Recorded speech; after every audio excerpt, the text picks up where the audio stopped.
Is January 2nd, 2024. Today, I went up into Hartville. People, okay, I sit around my apartment and I talk. I know it's bugged. People show up and say stuff since the beginning of the case because they sold a walk-in. And I kind of, okay, I mocked FBI agent John in my apartment the other day. I did. I mocked him. People had said in the case that Karen's will isn't on my mind. Okay? Alright? Well, the guy, what part I seen of him, he wasn't even cute. What little I seen of him. It's like they so lied on that one. Now, some of the cops that watched me, the undercover police, I figured they probably thought it was one of them. And they were cutie patooties. They were undercover cops and they were young guys. And they were cutie patooties. So, I could see that. Okay? I said, but the guy that, yeah, he was ugly. He wasn't even a cutie patootie. And he definitely wasn't an oh my my. What little I could see of him. And matter of fact, he's kind of ugly. And I went in and some kids came in and sat down in a restaurant today. She called Will ugly. I know, nobody can believe she called Will ugly. Well, why not? He's ugly inside and out. Inside and out. We're going to put it that way. Inside and out, he's ugly. Inside and out, he's ugly. Standing in the middle of that parking lot screaming he set me up for Dave. He stole my money. That's ugly as unreal. The way he talked to me on that phone, then fed me to the drug cartel, and he's not a cutie. And the police and the sheriff's using my case to get all those bad guys and then feeding me to a drug cartel and then trying to act like nobody can help me. And when he doesn't have that kind of authority, and the cops should have arrested him a long time ago. He can't even ask anybody to stay quiet. Oh, I'll tell you what, I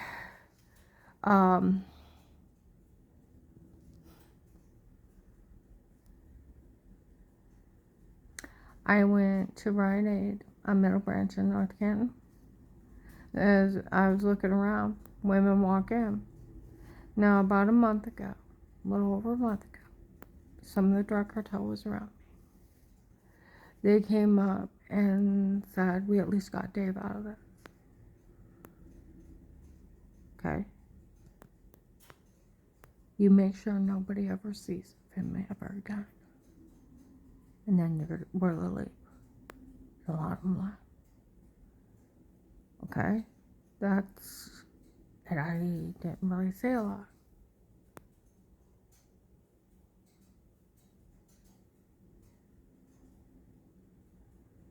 Okay? Women walked in and said they taped these people saying that they had Dave and that they were to make sure that nobody ever seen him again. And they taped him. You know, they did. Everything in my life's been recorded for 5 years. People in other stores I went to in Hartville, nobody's to say a word to her. We realized it was the drug lords ordering all this to be done, and people were doing what the drug lords said. It's sort of like the Charles Manson groups that he did murder by proxy. He ordered them, and these people went out and killed people for him. These drug lords are ordering them to ruin people's lives, so they ruin their lives. They order them to be raped, they're raped. They order them to frame them, they frame them. They order them to human traffic people, they human traffic people. They follow them like mindless boobs that are controlled by Satanistic men. And these drug lords are Satanistic, and they're sitting back twiddling their thumb, and they order, and these people are mindless drones that are doing what they're told, like the Charles Manson groupies. And that's where even people said we realized everybody was just listening to those drug lords telling everybody what to do. Nobody's to say a word to her. Well, yeah, they admitted they used me as a pawn. Oh, after I got off work today, I drove up to Ravenna. I know the guys that watch me, a lot of them are up there. And I went up there and I sat and I gave statement after statement of Will confessing December 14th, 23, that he set me up for Dave, that he stole my money. And about Dave's buying that woman and then taking off. And nobody's heard from him in the weird text messages.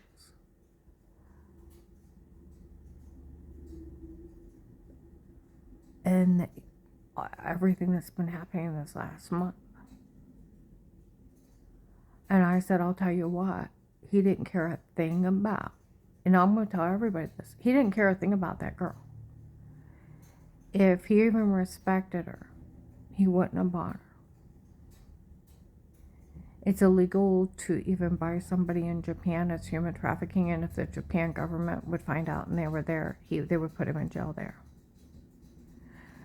He did not care about her one bit, or he wouldn't have bought her. He doesn't know her, and he did not show her any respect of paying for her and marrying somebody he never met. That is human trafficking. It's buying like a prostitute, a sex slave. Yeah, and you can't do that, and let alone them smuggle them back in the country. And I'll tell you what, if somebody don't find her, and that's where the whole thing of it is, he didn't love her. For one thing, he buys this 20-year-old girl, he's 64, 40-year difference. He'd be lucky to live 20, 25 years. She's not from this country. She has no training to work here. She has no visa to work. She's not even allowed to be here more than 2 weeks on a temporary visa. She is not approved through Homeland Security to be here. She did not go through all the background checks. He went over and bought her and brought her back. He human trafficked her, human smuggled her. Him quitting his jobs, that he made $10,000 a month, where she could have everything. He gets 7-8 weeks paid vacation. They could save up and go back to Japan, see her family at least once a year. To quit his job and go down to like $1,500 a month Social Security. You couldn't afford the apartment I live in. It's $670 to live here. You have the electric, you have the water. And even keeping it down where I'm cold. And I do my laundry at the laundromat or wash it out by hand. I don't have a washer and dryer. I want you to think about that. We're going to be, and then you have insurance. We're up to $900 to $1,000 to live here. Now, that's no car payment, that's no car insurance, that's no cell phone, and that's no food. So did he love her going over there, purchasing her and quitting his jobs? That he could have gave her a decent life and save up and make sure that she's taken care of if he died? No. He quit his jobs. He wasn't planning on keeping her. He wasn't planning on keeping her because he wasn't planning on supplying for her. See, you're not putting two and two together. Actions. You go buy a 20-year-old bride that probably doesn't even speak English good, from Japan, knows nothing of our culture, doesn't have a work permit. Why on earth would you quit something that you make $120,000 a year from, that you could support all her needs, and then set her up if you die, she's taken care of? Because he didn't care a damn thing about her. He didn't care a damn thing about her when he went over there and bought her. He didn't respect her enough not to buy her. Her family didn't respect her enough not to sell her. Sell her to a man they've never met from not even that country. Don't even know if he'll beat her, rape her, kill her. Just sell her like she's a dog. Huh? And her to come over into a country she's never been in, around people she don't know. And Dave quit his jobs and go down to like $1,500 a month in Social Security. How is he supposed to support her? I told you he wasn't planning on keeping her. He wasn't planning on keeping her. Because how was he to make sure she had nice coats, nice shoes, eat, them have a place to live? Huh? The payment up there is what, $1,400 by itself. See what I mean? Without any car insurance, utilities. This little tiny apartment is $670, and that's cheap in this area. Most apartments are $800-900. See what I mean? You can't make it on just Social Security. He wasn't planning on keeping her, because he wasn't planning on supplying for her once he got her back here. And he wasn't planning on supplying that she got a future. And she's young. He didn't want to plan on keeping her. You're not putting two and two together. I think the big score was to go over a buyer. Special order girl. And I'll tell you what. I think the cartel killed him. Where they've been bragging, they're making sure that nobody ever sees of him again. Why won't you see of him again? He's dead somewhere. Where they've been bragging, they killed him. Usually when they brag they kill somebody, they do kill him. They disappear forever. And then they never even find their body. See, that's where I've met people that lost. These people are the serial killers, the Ted Bundys, the Jim Jones, the Freddy Kruegers, the Jasons, the scary movie people that slaughter people, except for they do it in person. The M13 drug cartel dismembers people, puts them in garbage bags, puts them in suitcases. They're cruel, satanic people that actually cut people up in pieces, where we think of that as being so horrendous, of, oh my God, that's squeamish, gross. They've actually been arrested for doing such heinous, horrible, horrifying crimes against other humans. That they don't look at you like a human being. You're nothing to them, nor their life. And it's the Mexican drug cartel. And that's who won this area, where it was a fight between two drug lords. It's a bet between two gentlemen. Okay? They're using her as a pawn. Winner takes all. The first guy bet he could push her to suicide, being so cruel. The other one bet that he could make her give up everything in life and have other people participate. He could never do that. Watch. The other one was strange that it even added to it that if she leaves Dave, no man's to ever want her. And if she leaves Dave, they're to make sure she's to work for everything she ever has in life, and she has nothing. And they're to make sure it happens. It's ordered. Okay? And that's where these weird men, even when things happen, they'll come back and repeat one of the drug lords' orders because they're making it happen. Like they said, they looked it up in the case, and those drug lords did order those things to be done. And people are making what the drug lords ordered. And people realize how stupid they are. It's them doing what those people spewed out of their mouths. They're following them like devilish imps and doing what they're told with no common sense. That's where I've mocked these people. They sit up and bark when they're told to bark. They're mindless drones. And that's where they even said they were using me as a pawn. They had to get away with this, and that they were doing nothing but drug trading and human trafficking. And that's serial killing. They even told people I didn't know what they were doing, and da da da da da. and that they made everything up on me and they were using me as a pawn. They told people that, and the police recorded it in the beginning of the case. They said, Will already knew that.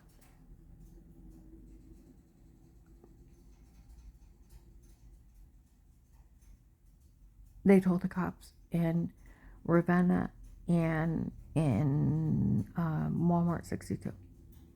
And they just repeated it, what was it, December 14th or 21st of 23, 8 o'clock in the morning by the food aisle. It was a Thursday.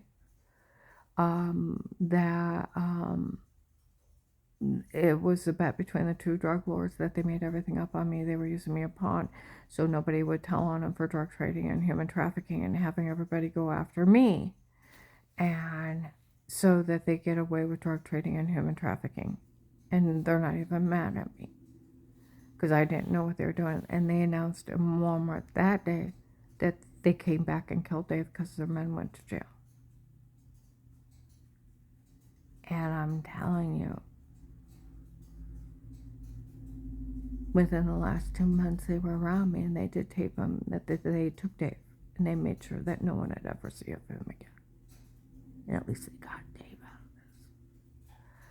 That's why my motto was from the beginning of the case, I'm not going with nobody. Nope, you can't make me go with nobody. I'm not going with nobody. Because one of the things they said, they would leave me out of town where my family didn't know where I was and not to know to look for me. And they would kill me and nobody knew I was dead.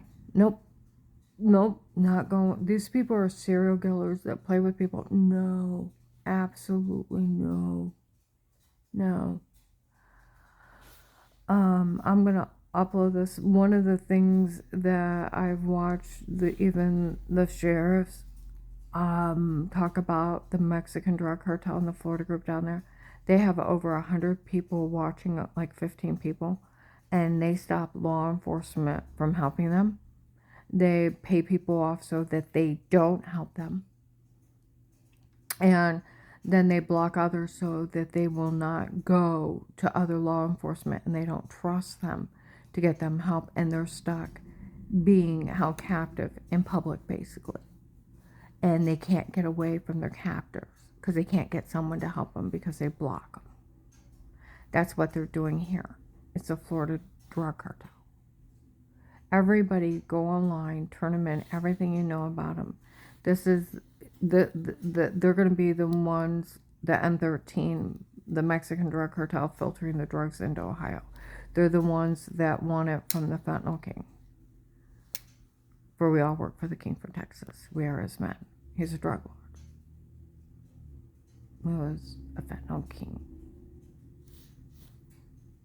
Iraqi translator, U.S. military. Drug lord. Dark web malware. That's where the Photoshop is. The other one is we all work for the king. We are his men. He told us to make sure nothing happens to her when you're out. Then there's 2 teams, one for her, one for Dave. And that's why they're so different. It was 2 drug lords fighting this out. And that's where the Latinos come in. And that's a Mexican drug cartel. And I'm telling you, it's going to come down to it's Henry Mafia. And people are saying it's Michael Peterson that works for Trakasami. That are Trakasami feeding the drug cartels to attack people. He's one of the world's terrorists wanted by the United States for human rights. And one of the biggest drug lords in the world. It had to be someone equivalent to a fentanyl king over the United States. And they got him. Like they said, the one drug lord went to jail. And the other one won. So someone needs to find that girl. I had found this thing on Google. I found this one thing on Google where a judge in Ohio sat down, lost his license for unethical behavior. And I put up there a big list of how even sheriffs out of this area wants to know what's wrong with our police. They should have arrested that retired judge and that agent the first day. He can't badger people, he can't bully people, He can't ask people to stay quiet. He's only a hired cop. No retired judge can be in somebody's home stalking them, drug them, beat them, rape them, running sextortion acts. They all should have went to jail the first day. And our local police should have stepped up and corrected it and done their job. And I put stuff up there on Google how all these other officers, a criminal attorney, the prosecutor's office, that this should have been corrected the first day by the police. The only thing I can think of is that agent's telling him he's acting this way to get the drug cartel and to keep him abated from not stepping in so he can go after more in the drug cartel. But people even showed up where she put that thing on that judge, where that judge lost his license for doing unethical. That other guy was only a retired judge. He couldn't do any of this. No, they should have arrested him. He was running sextortion schemes on people, and he's part of the Mexican drug cartel. And his family, his one son, Alex, the white-haired guy with his hair put inside, I didn't find out who he was for a long time. I didn't even know who Pete was for about a year. Still never talked to him. And see, that's where Dave said he hired Pete on his own, his girlfriend's dad. And here, Michelle was already dating Dave in 17, because that's where that weird guy showed up and was lying on me in Perry Township. And they were already part of this. That's where the money disappeared from the safe. That's where the times on my life, because he was already dating her, and then where the drug dealers started fighting stuff out instead of killing me, they just used me as a pawn so that everybody could hurt me. And then they could figure out find out who's going to have the drug dealers supplying this area. Well, the Mexican drug cartel won. People need to turn everybody in. Pete works for him. That's where Alex, the white-haired guy with his hair part inside, the guy that jumped me on 12/21/18, bashed my skull on it. I got a dent in the back of my head about the size of a hammer. And bragged he did it. Is one of the great truck guys from the Florida Human Traffickers. Found out later it was Michelle's brother. And they need to do something about this. People need to arrest him. He can't just go around running sextortion scams. Like a lady said, anytime that you're in somebody's home outside a protected light case with statements, it's automatic sextortion. It is.